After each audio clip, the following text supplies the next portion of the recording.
तो हमारे चलन अमृत कोचिंग सेंटर में आप सभी का स्वागत है। और आज हम आपके लिए लेके आए हैं class 7 English lesson 4 mister garbage and Mrs polythene सरल हिंदी अनुवाद के साथ क्वेश्चन और आंसर के साथ। आप लोगों ने जिस प्रकार से सरल हिंदी अनुवाद के साथ इस लेसन को पढ़ा और उसी प्रकार से इस कहानी में जो भी बताया गया है, जो भी जानकारी हासिल की है, तो पूछे जाने वाले प्रश्न का उत्तर लेकर आए हैं क्वेश्चन आंसर। तो इस कहानी में 6 प्रकार से प्रश्न आपसे पूछे जाएंगे। कुछ बड़े बड़े क्वेश्चन पहले आएंगे, दूसरा क्वेश्चन आएगा उसमें कुछ वर्ड आपको सही चुनाव करना है, तीसरा है वर्ड पावर यानी शब्द शक्ति। कुछ वर्ड आपको दिए रहेंगे, कुछ ब्लैंक जगह यानी खाली जगह है, तो वहाँ पर भरकर उसको पूरा करना है। कुछ ऐसे क्वेश्चन आएंगे जो मिट्टी में मिल जाते हैं और जो मिट्टी में नहीं मिलते हैं। कुछ वर्ड दिए गए हैं तो उसको अलग अलग छांट कर बनाना है। और कुछ अगला ऐसे क्वेश्चन आएंगे जिसको स्त्रीलिंग और पुल्लिंग में दोनों को छांट कर अलग अलग कर उसको सही मिलान करना है। और लैंग्वेज आखिरी का जो है लैंग्वेज प्रैक्टिस यानी लैंग्वेज प्रैक्टिस में जो है आप भाषा के बारे में जानकारी सीखेंगे, जानकारी हासिल करेंगे। तो इस प्रकार से 6 प्रकार से क्वेश्चन पूछा गया है और एक एक करके हम 6 तरीके से बताएंगे और बहुत ही आसान तरीके से बताएंगे जो आपको बहुत ही आसानी से समझ में भी आएगा। आप पूरे बढ़िया से समझेंगे भी और दूसरे को भी समझा सकते हैं। तो देखते हैं, पहले दिया गया है question, answer the following question, यानी इसमें जो कहा गया है कि निम्नलिखित प्रश्नों के उत्तर दें। तो पहला क्वेश्चन दिया गया, list the items you throw in the dustbin as garbage, यानी कूड़ेदान में फेंकने वाली वस्तुओं को कचरे के रूप में सूचीबद्ध करें। आप क्या क्या फेंकते हैं उसका एक सूची बनाइए। तो आंसर दिया गया है, vegetables peels, broken items, torn clothes, सब्जियों के छिलके, टूटे फटे सामान, फटे कपड़े, used papers, pencil, shavings, wrappers, packing papers यानी पेपर्स। तो एक्सेट्रा, यहाँ पे ATC का मतलब होता है आदि, इसको एक्सेट्रा पढ़ते हैं। तो इस्तेमाल किए हुए कागज़, पेंसिल की छीलन, रैपर, पैकिंग पेपर आदि। तो इस प्रकार से फिर इसी का भी क्वेश्चन चलेगा। तो आगे और देखते हैं। क्वेश्चन नंबर बी में दिया गया है, which are the items generally thrown as garbage that can be reused और रिसाइकल्ड, आमतौर पर कचरे के रूप में फेंकी जाने वाली कौन सी वस्तुएं पुनः उपयोग या पुनर्चक्रित की जा सकती है।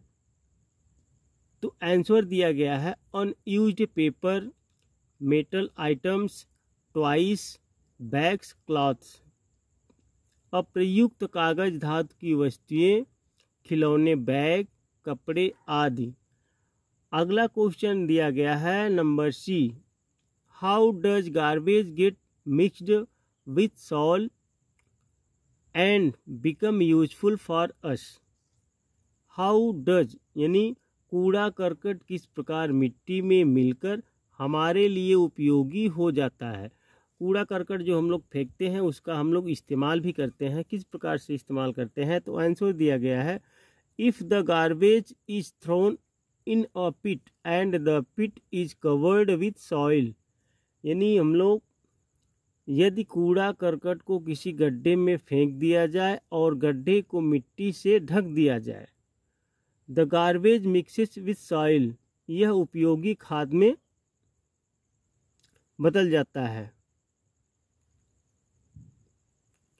It turns into useful manure, तो कूड़ा मिट्टी में मिल जाता है।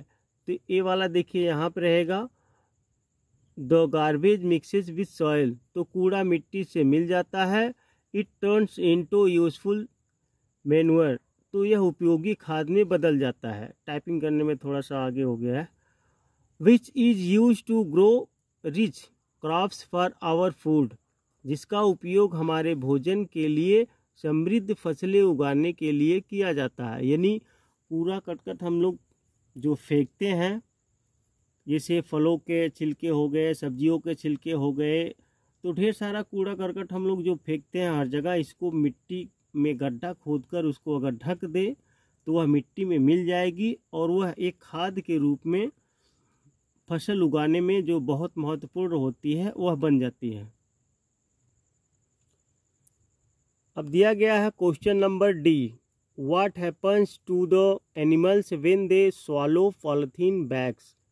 पॉलीथीन निगलने पर जानवरों का क्या होता है? तो आंसर दिया गया है, when animals swallow polythene bags they choke and die.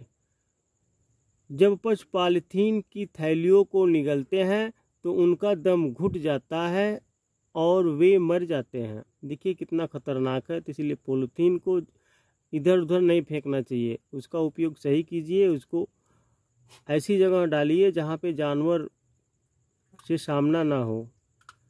Question number E, how does polythene dangerous for us. Polythene हमारे लिए किस प्रकार हानिकारक है? आंसर दिया गया है, polythene is not good for environment. Polythene पर्यावरण के लिए अच्छा नहीं है।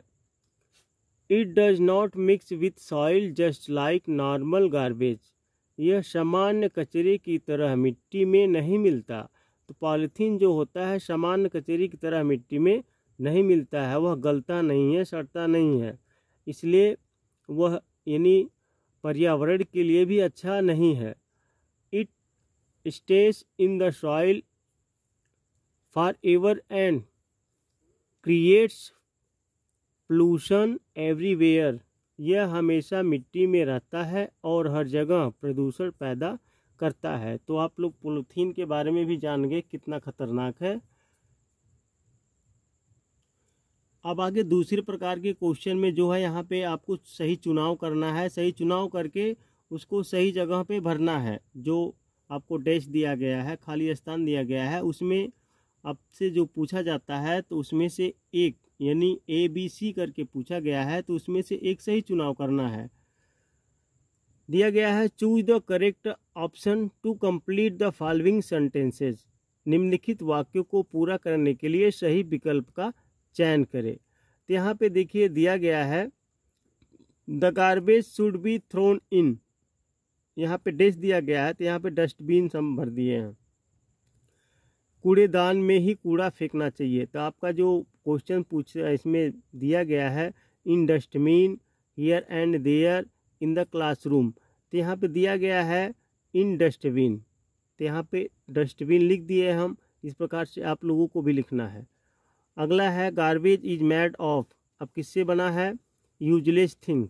इसमें है यूजलेस थिंग, यूजलेस थिंग्स और फ्रेश थिंग्स। तो यहाँ पे किससे बना है? तो यहाँ पे यूजलेस थिंग से बना है।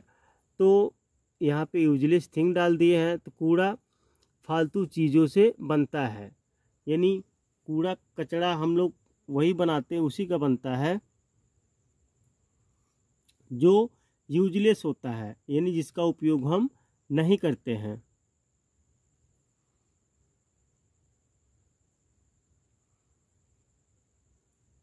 आप चाहे तो अपने नोटबुक में लिख सकते हैं या तो स्क्रीनशॉट ले सकते।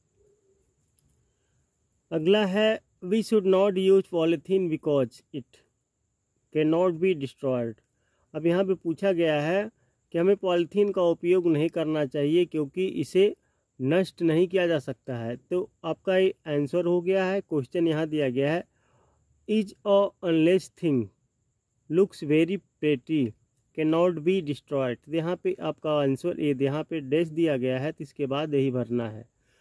अब अगला दिया गया है तीसरे टाइप का जो है, यहाँ पे ये जो दिया गया है तो इसमें आपको इस प्रकार से दिया होगा। तो यहाँ बीच जहाँ पे डैश है यहाँ पे सही चुनाव करना है। क्वेश्चन पूछा गया, fill in the blanks with the appropriate words given in the box. Box में दिए गए उपयुक्त शब्दों से रिक्त स्थानों की पूर्ति करें। तो आपको इस तरीके से जो दिया गया है यहाँ पे, इसको सही जगह पर भरना है। और इसको सही जगह भर करके सेंटेंस को कंप्लीट करना है। यदि आप इसको भरेंगे तो कंप्लीट होगा, इधर उधर होगा तो थोड़ा अलग हो जाएगा, गलत हो जाएगा। तो सही से भरना, जैसे मालूम पता आपको होगा उसी तरीके से। तो यहाँ पे दिया गया है आई ट्राइड स्वॉलो का मतलब होता है निगलना। तो इसका यहाँ पे दिया गया है कि I tried to swallow the tablet with water, मैंने टेबलेट को पानी के साथ निगलने की कोशिश की। ये पास्ट इंडेफिनिट का टेंस है। फार्मर्स ऐड, यहाँ पे farmers add manure to the soil, किसान मिट्टी में खाद मिलाते हैं। द पोटर, उसके बाद the potter moulded the clay into a pot, कुम्हार ने मिट्टी को घड़े में डाला। उसके बाद है अगला, a heap of newspapers is laying on the table, मेज पर अखबारों का ढेर पड़ा है। तो इस तरीके से आप लोग सही स्थान पर भर कर उसको पूरा कर सही बना सकते हैं। अब आगे देखिए दूसरे प्रकार का क्वेश्चन आ गया है। इसमें आप लोगों को छाट कर भरना है। Some items are given in the box, डिब्बे में कुछ वस्तुएं दी गई है। Separate them into biodegradable which get mixed with the soil, उन्हें बायोडिग्रेडेबल जो मिट्टी में मिल जाते हैं, and non biodegradable which do not get mixed with the soil items, और नॉन बायोडिग्रेडेबल जो मिट्टी में नहीं मिलते में अलग करना है। यानी जो मिट्टी में मिल जाते हैं उसको अलग लिखना है, जो मिट्टी में नहीं मिलते हैं उसको अलग लिखना है। यहाँ पे पीले पट्टी करके आप लोगों के बुक में दिया होगा क्वेश्चन।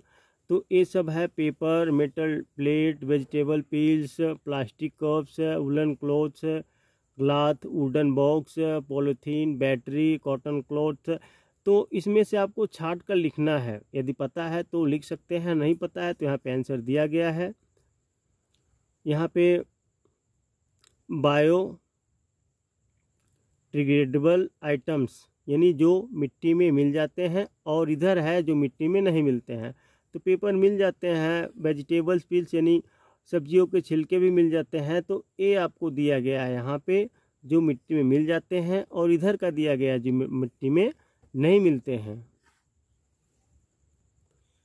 अब आगे दिया गया है, इसमें पूछा जाता है match the masculine gender given in column A with its feminine gender given in column B. Column A में दिए गए पुल्लिंग को कॉलम बी में दिए गए स्त्रीलिंग से मिलाइए। तो आपको यहाँ पे इस प्रकार से लिखा होगा, इसको स्त्रीलिंग और पुल्लिंग से मिलाना है। तो tiger, mare, nephew, princess, peacock, niece, horse, tigers, prince, peahen. तो यहाँ पे दिया गया है, जिसको सही करके मिलाना है। तो आप यहाँ देख सकते हैं मिलाया गया है। टाइगर मतलब टाइग्रेस, नेफ्यू मतलब होता है भतीजा, नीस मतलब भतीजी, पीकॉक मतलब मोर, पीहेन मतलब मोरनी, प्रिंस मतलब राजकुमार, प्रिंसेस मतलब राजकुमारी, हॉर्स मतलब घोड़ा, और मेयर मतलब घोड़ी। तो इस प्रकार से आप इसको भी मिला सकते हैं। यहाँ पे ऐसे सीधा कर सकते हैं, या आप इस तरीके से जहाँ जहाँ पे ऐसे कट करके लगा सकते हैं। लैंग्वेज प्रैक्टिस में दिया गया है make question beginning with how using the following table, निम्नलिखित सारणी का प्रयोग करते हुए कैसे, यानी हाउ से प्रारंभ करते हुए प्रश्न बनाइए। यानी शब्द आपको दिया गया है, वहाँ पे हाउ से शुरुआत करना। How wide is the road, सड़क कितनी चौड़ी है। How wide is the river, नदी कितनी चौड़ी है। तो इस प्रकार से आपको बनाना है। सभी को हाउ से ही शुरुआत करना है। How long is the road, सड़क कितनी लंबी है। How long is the river, नदी कितनी लंबी है। How far is your home from the school, आपका घर स्कूल से कितनी दूर है। How far is the temple from here, यहाँ से मंदिर कितनी दूर है। यहाँ पे टी रहेगा टेम्पल। हाउ टॉल इज अनु, अनु कितनी लंबी है। हाउ ओल्ड इज अनु, अनु की उम्र क्या है। हाउ टॉल आर यू, तुम कितने लंबे हो।